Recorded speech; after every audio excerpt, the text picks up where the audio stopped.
messy, but it'll work.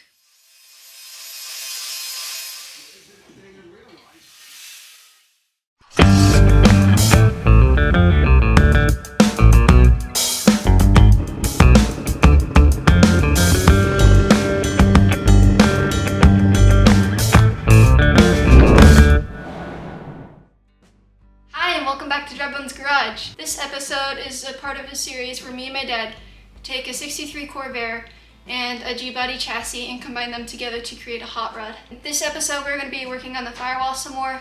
We're going to be finishing up the driver's side footwell. So I hope you enjoy, and I'll see you at the end of the video.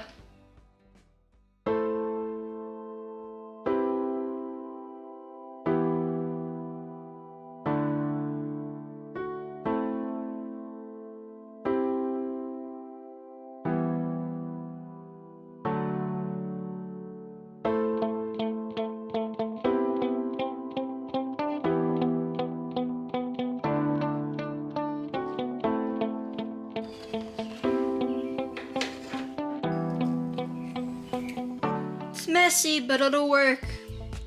I think. I hope so anyways.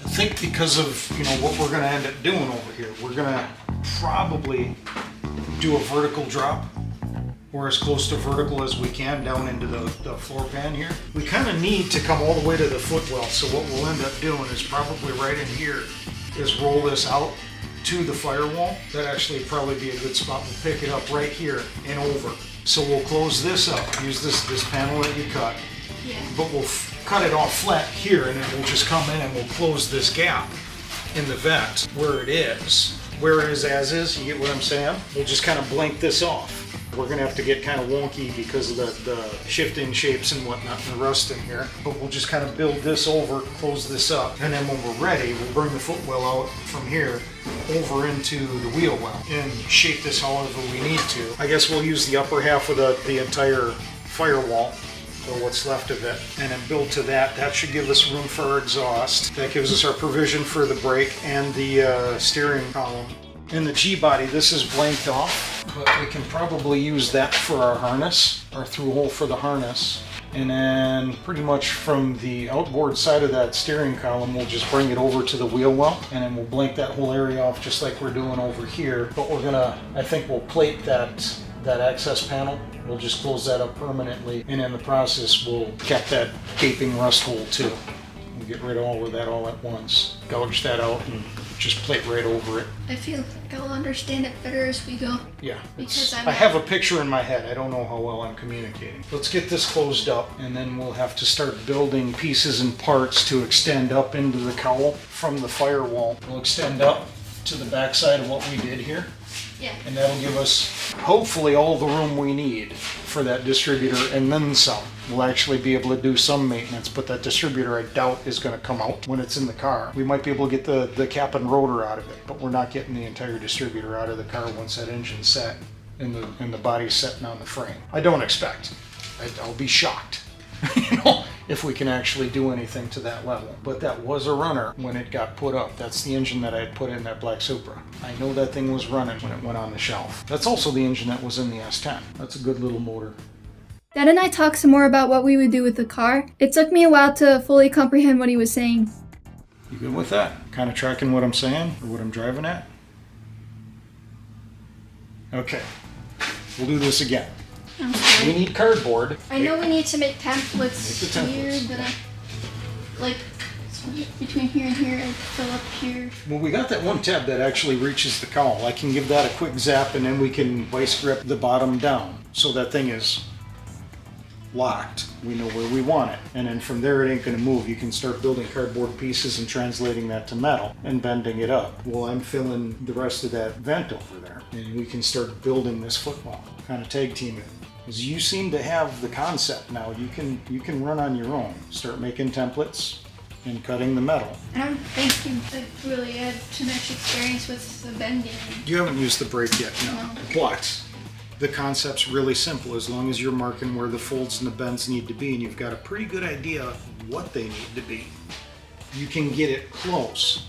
And then we can bring it over and we can start fettling it to make it translate to what we have. You get what I'm saying? And then we'll just trim and fit and trim and fit and trim and fit until things are, coming together the way we want it. What I'd like to do is I really don't want to actually lock this into place, so we can actually get this piece more or less figured out, and then we'll zap it in from the inside, pull the firewall out, clean that up, do what we have to do, and we've got all the inside bits worked. Well, we still have room, and then come to the outside, and then we'll do what we have to do. Because if we just start slapping this together and start trying to fit itty bitty pieces in here, things are going to get really, really difficult really fast. But we really only need to go down to here.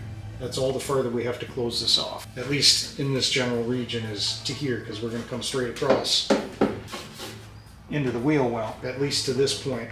And this is where we're going to translate back to the G-body firewall, and then we'll go across, where the engine's going to be, and then we'll build out again to the Corvair footwells, and they use the wheel wells as their firewall, and that'll give us the vent.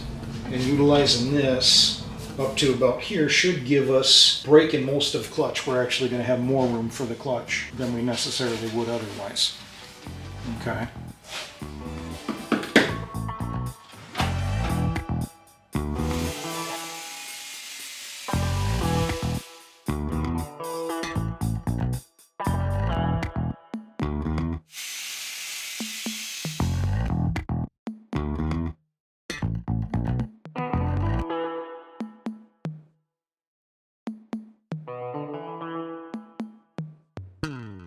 You might have noticed earlier, but instead of using G-body sheet metal, we cut the patch from an HHR hood we picked up and sanded a couple years ago. I think the different metal made it way harder to weld the patch in. It's just, this is going to look wonky right here, this corner. I started moving it around after I started welding it. Yeah. And we unbent our bend. Oh. So now the shape is a little off.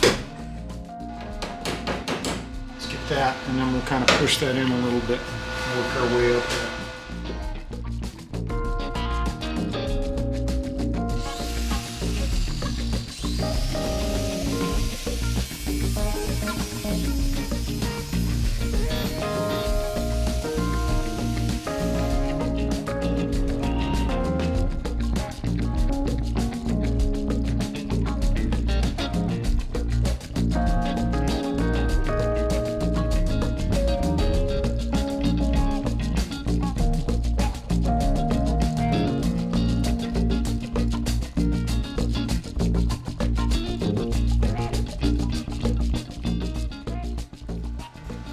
Alright, so Dad's gonna finish up welding that area.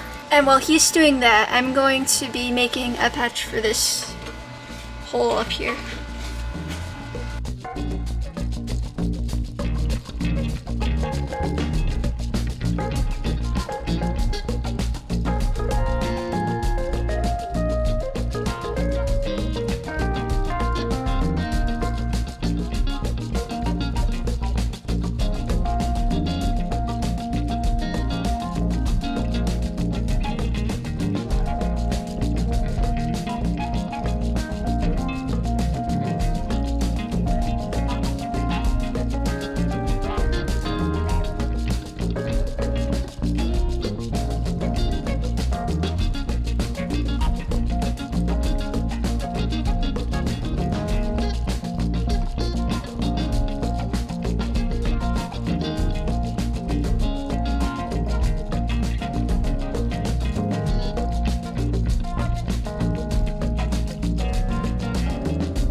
After I cut out the metal patch, we discovered it didn't fit the hole correctly, so we had to trace the hole to trim the excess off. Okay, so what you need to do is mark wherever the opposite side of that gap is, where we're tight and there's a gap.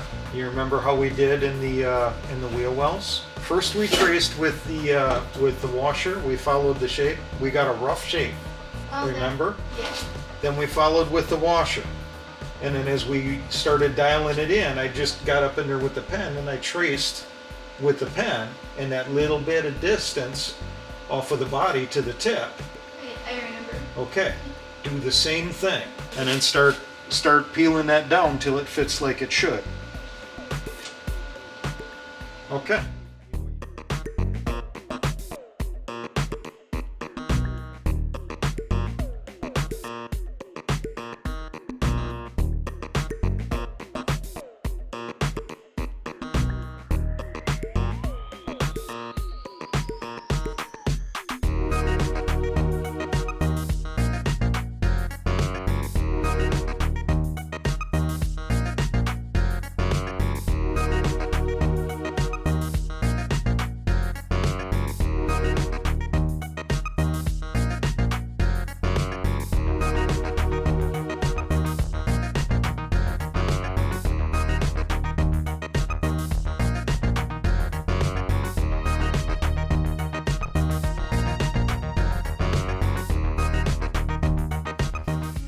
Dexterity is needed.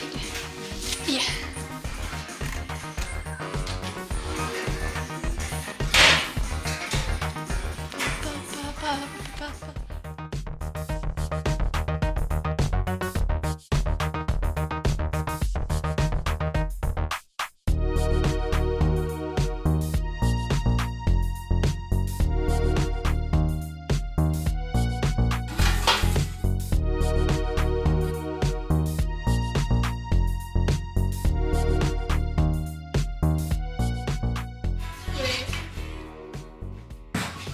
Dad?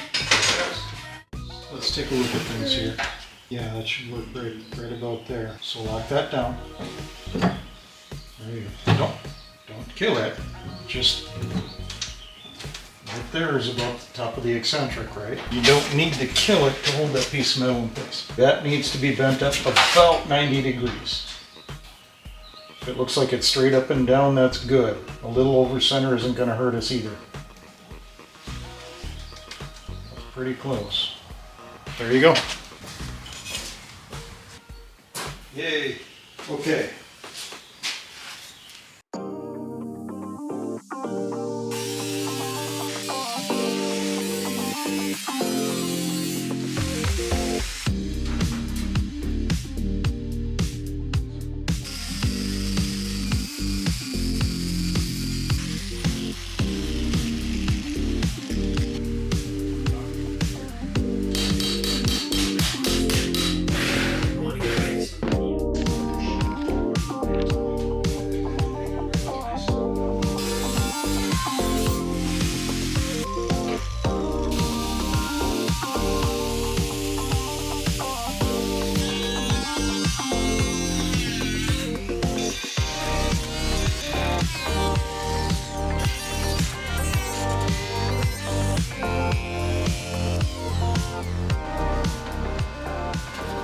Fits pretty nice. And then this is supposed to go like this, or is it looks like it's supposed to go like this? How did you figure this kit out when you built this? I tried to do what you said, or like to the lines you wanted me to do it, but I accidentally cut it too short at the bottom. I forgot. I think we're gonna have to redo this piece. Yeah. Unfortunately, I don't think we've got enough length anywhere on it. And we've got to keep in mind that we're going to work that twist. That whole piece has got to, turn to meet this flange straight. And we've kind of got this funky arc down here going. If I had been thinking further ahead, I would have done that differently. But my thought was try and get that piece as flat and as congruous, smooth a transition down low where you're going to be looking at it as possible. And I didn't quite take into effect, or into consideration the amount of twisting or torquing that we were going to put on that piece when I started beating it around to the wheel well.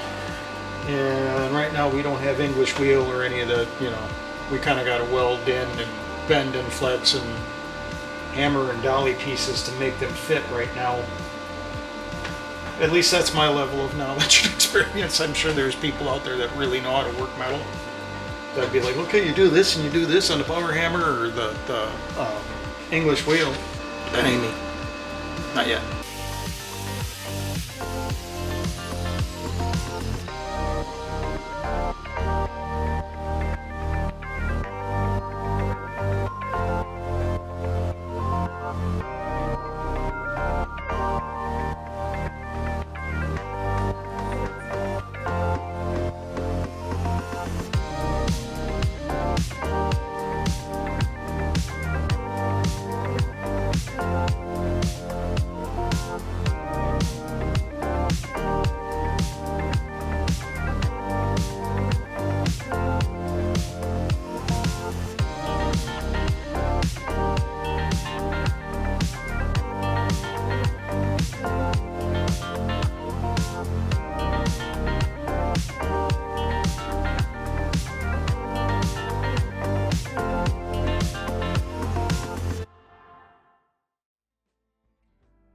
So that's about it.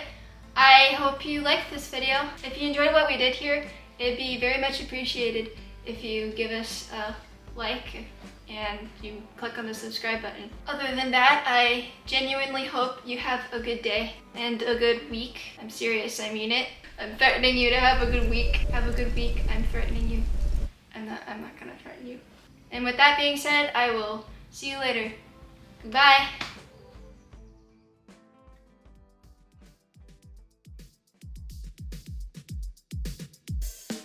I'm gonna win a chicken dinner.